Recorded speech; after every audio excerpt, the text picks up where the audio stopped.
Hindi cinema की वो film जिसने नए ड्रेसिंग सेंस और यूनिक हेयर स्टाइल से लड़कियों के फैशन को रातों रात बदल कर रख दिया था। जिस फिल्म से अचानक देश भर की लड़कियों में फ्रिंज हेयर स्टाइल साधना कट की होड़ मच गई थी।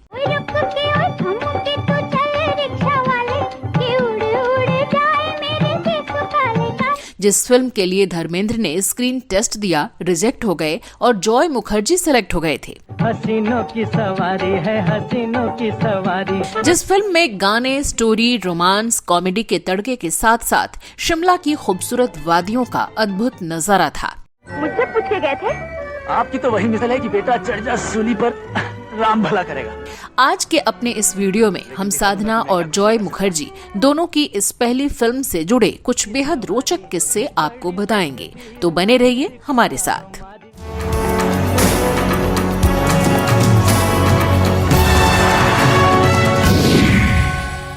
लव इन शिमला, यही वो पहली फिल्म थी जिसकी शूटिंग शिमला में हुई थी और शिमला की खूबसूरत वादियों को बड़े पर्दे पर पूरी खूबसूरती से, भव्यता से परोसा गया था। नमस्कार दोस्तों, मैं हूं श्वेता जया और आप देख रहे हैं फिल्मी बातें। तो आज मैं मौजूद हूं इसी शिमला में जिसमें बहुत ही खूबसूरत फिल्मों की शूटिंग हो चुकी है। कई नई पुरानी फिल्में जिनकी शूटिंग शिमला में हुई है, जिसमें पहली वो फिल्म थी लव इन शिमला जिसकी शूटिंग यहाँ पर हुई और पूरी भव्यता से इसके दृश्यों को फिल्माया गया और बड़े पर्दे पर दर्शकों ने इसे देखा। तो इस फिल्म से जुड़े हुए कुछ इंटरेस्टिंग किस्से आज हम आपको बताएंगे। चलिए करते हैं शुरुआत। प्यार भी कभी। फैशन आइकॉन मानी जाने वाली अदाकारा साधना की पहली Hindi film love in Shimla साल 1960 में रिलीज हुई। इस फिल्म के निर्देशक थे R.K. नैयर और उन्होंने ही साधना को नया हेयर स्टाइल दिया, साधना कट। इसके बारे में आपको विस्तार से बताएं उससे पहले चलिए जानते हैं इस फिल्म के बारे में और शिमला की खूबसूरत वादियों में इसकी शूटिंग की पूरी कहानी। दिल थाम चले हम आज किधर, कोई देखे कोई देखे। ये फिल्म लव इन ट्रायोलॉजी का एक हिस्सा है। इसके बाद इस नाम से इंस्पायर्ड और भी कई फिल्में आईं, जैसे love in Bombay, love in Tokyo. तो वही लव इन शिमला 1938 की अंग्रेजी फिल्म जेन स्टेप्स आउट से इंस्पायर्ड थी। Hey baby, इस फिल्म से जॉय मुखर्जी और साधना का फिल्मों में डेब्यू हुआ था। जॉय मुखर्जी के फिल्मी करियर की शुरुआत उनके पिता शशिधर मुखर्जी के होम प्रोडक्शन की इसी फिल्म से हुई थी। 1960 में बनी ये फिल्म जॉय मुखर्जी और साधना दोनों के लिए बेहद सफल साबित हुई। इस फिल्म की अधिकांश शूटिंग शिमला में हुई थी, जिसे दर्शकों ने काफी पसंद किया। शिमला की बर्फीली ढलान पर जॉय मुखर्जी और साधना के दौड़ते भागते दृश्य हों या घुड़सवारी का नजारा, शिमला की सड़कों पर भी कई गाने शूट किए गए थे। बताते हैं कि शूटिंग के दौरान आसपास के दर्शकों की जमा भीड़ में से कुछ तानाकशी की आवाजें जॉय मुखर्जी के कानों में गूंजती थी। ये हीरो क्या बनेगा, ये क्या एक्टिंग करेगा, आईने में इसने अपनी सूरत देखी है। जॉय मुखर्जी के सॉफ्ट लुक के वजह से शिमला के लोग इस तरह की बातें किया करते थे और ये सब सुनकर जॉय चुप रह जाते, क्योंकि ये उनकी पहली फिल्म थी और पिता के होम प्रोडक्शन की वजह से तो उन्हें फिल्म में काम मिला था। बात करें अदाकारा साधना की, तो 60 के दशक की इस मशहूर हीरोइन का नाम याद आते ही सिने प्रेमियों के दिल में एक ऐसी एक्ट्रेस की तस्वीर सामने आ जाती है जो न सिर्फ खूबसूरत थी बल्कि उस दौर की फैशन आइकॉन भी थी। इस फिल्म से साधना ने लड़कियों के लिए एक नए फैशन का आगाज किया था और वो था चूड़ीदार पायजामा। इससे पहले तक ऐसा माना जाता है कि चूड़ीदार पायजामे या तो पुरुष या फिर महिलाएं जो कि मुस्लिम परिवारों से बिलोंग करते थे वो लोग ही पहनते थे, लेकिन इस फिल्म में साधना ने ऐसा ट्रेंड का आगाज किया जिसके बाद हर लड़की इस फैशन की दीवानी हो गई। तो वहीं दूसरा फैशन जो इससे स्टार्ट किया साधना ने, वो था उनका एक खास हेयर स्टाइल जो कि आज तक लड़कियां फॉलो करती हैं। इधर आ गया, घूम गया, मान गया, अब कहो क्या खाओगे। स्कूल कॉलेज जाने वाली लड़कियां जो उस जमाने में पैंट या स्कर्ट नहीं पहनती थी, चूड़ीदार पायजामा उनकी पोशाकों में शामिल होने लगा, जो कि इससे पहले ज्यादातर बस साड़ी ही पहना करती थी। जाहिर है फिल्म ने असर दिखाया था।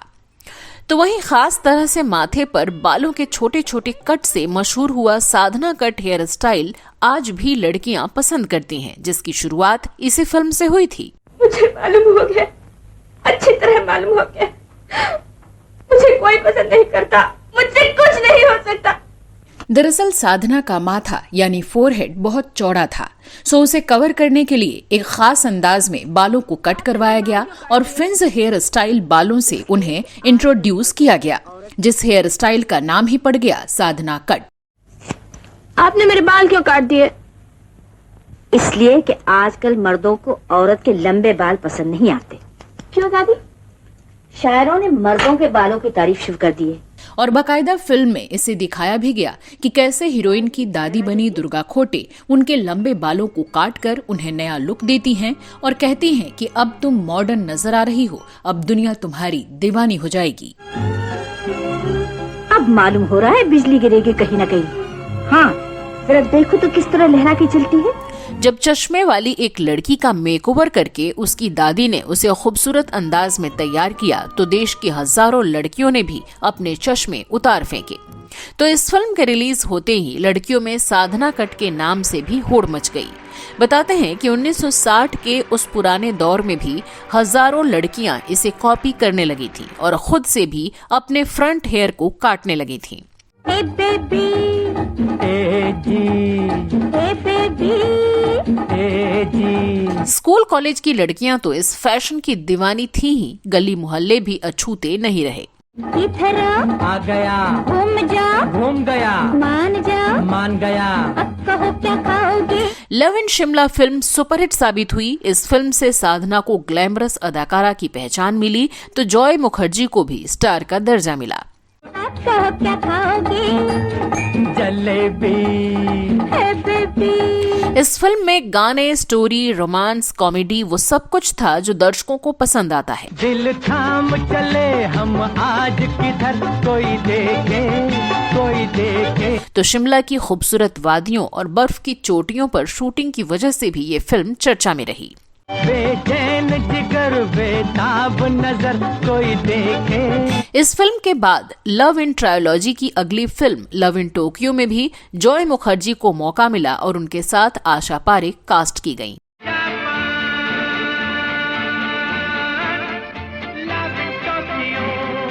ये फिल्म भी खूब हिट रही। जापान की। लव इन शिमला फिल्म के सभी गानों के लिरिक्स राजेंद्र कृष्ण ने लिखे थे। अलिफ जबरा, अलिफ जेरे, अलिफ पेशो, अज बेजबर बा, बेजेर बे। जिसमें फिल्म का पहला गाना शिमला के टॉय ट्रेन में शूट किया गया था।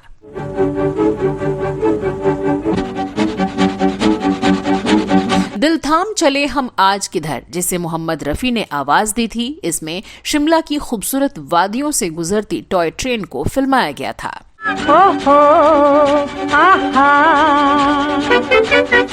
और पहली बार लोगों ने बड़े पर्दे पर सुरंगों से होकर गुजरती इस ट्रेन के सफर को खूब एंजॉय किया था। दिल थाम चले हम। बता दें कि इस फिल्म में अजरा, शोभना समर्थ और दुर्गा खोटे ने भी अभिनय किया था। अजरा को एक्ट्रेस थी जिन पर कुछ गाने भी फिल्माए गए थे। LV लव वहीं अजरा जो फिल्म मदर इंडिया में नजर आई थी। लव का मतलब है प्यार, प्यार दिलों का करार। तो दुर्गा खोटे दादी की भूमिका में थी। कभी कभी आंखें भी बंद कर लिया करो, जैसे कि जज्बात मचल रहे हों और तुम उन पे काबू नहीं पा रही हो। शोभना समर्थ यानी जानी मानी एक्ट्रेस नूतन की मां ने फिल्म में हीरोइन के चाची का किरदार निभाया था। शिमला की इन खूबसूरत वादियों में अगर एक खूबसूरत लड़की यानी कि एक खूबसूरत हीरोइन आपको नजर आए तो आप उसके दीवाने हो ही जाएंगे। कुछ ऐसा ही हुआ लव इन शिमला फिल्म के प्रोड्यूसर के साथ, जो कि थे आर.के. नैयर। वो साधना की फ्रेश खूबसूरती के दीवाने हो गए और उनके डांस को देखकर वो इस कदर उनके पीछे पागल हो गए कि उनको प्रपोज कर डाला और साधना को भी उनसे प्यार हो गया। इसके साथ ही इस फिल्म से कुछ और भी इंटरेस्टिंग किस्से जुड़े हुए हैं, चलिए बताते हैं।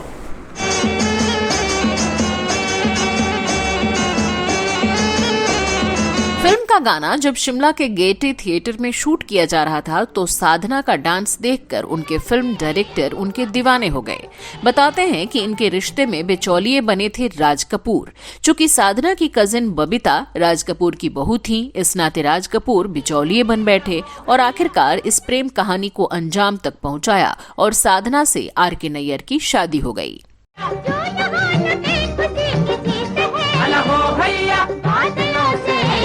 इस फिल्म से जुड़ा हुआ एक इंटरेस्टिंग किस्सा एक्टर धर्मेंद्र ने भी अपनी सोशल मीडिया पर शेयर किया था, जब उन्होंने बताया था कि किस तरह से इस फिल्म के लिए वो ऑडिशन देने गए थे लेकिन रिजेक्ट हो गए थे। काफी उन्होंने मशक्कत की लेकिन इस फिल्म में उन्हें एंट्री नहीं मिल पाई, जिसके बाद जॉय मुखर्जी को इस फिल्म के लिए चुना गया था।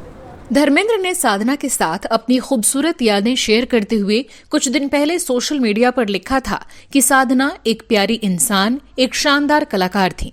मुझे लव इन शिमला में उनका पहला हीरो बनने के लिए स्क्रीन टेस्ट के लिए बुलाया गया था, लेकिन अफसोस मैं रिजेक्ट हो गया था। हालांकि बाद में एक दूसरी फिल्म में दोनों को साथ काम करने का मौका मिला था। तो ये थी कहानी उस यादगार फिल्म के बनने की जिसने कई मिसालें कायम की, कई ट्रेंड भी स्थापित किए, कुछ प्रेम कहानियां परवान चढ़ी तो हिंदी सिनेमा को दो नए कलाकारों से भी तारुफ कराया। शायद आप ये दिखाने की कोशिश कर रही हैं कि ये मजाक है। नहीं साहब, ये तो नेवर टू रिमेम्बर है। जरा मेरी आंखों में आंखें डालकर ये तो कह देना कि तुम्हें किसी से प्यार नहीं है। नहीं। तो दोस्तों, आपको कैसा लगा आज का ये वीडियो मुझे कमेंट सेक्शन में कमेंट करके जरूर बताइएगा। साथ ही ये भी बताइएगा कि लव इन शिमला ये फिल्म आपने देखी है या नहीं। अगर देखी है तो इसका कौन सा गाना या कौन सा सीन आपको ज्यादा पसंद आया, ये भी कमेंट सेक्शन में कमेंट करके जरूर बताइएगा। और चलते चलते आपको एक और जानकारी दे दूं कि अगर आप मेरी तरह घूमने फिरने के शौकीन हैं तो मेरे दूसरे channel Shweta Jaya travel vlog की सैर करना मत भूलिएगा। वहां आपको अलग अलग जगहों के बारे में पूरी जानकारी मिलेगी। मोन्यूमेंट्स और रिलीजियस प्लेसेस का ट्रैवल भी आप कर पाएंगे। तो आज के शो में फिलहाल के लिए इतना ही। आप अपना और अपनों का ख्याल रखिए। आपसे मिलती हूं मैं अगले एपिसोड में। तब तक मुझे दीजिए इजाजत। नमस्कार।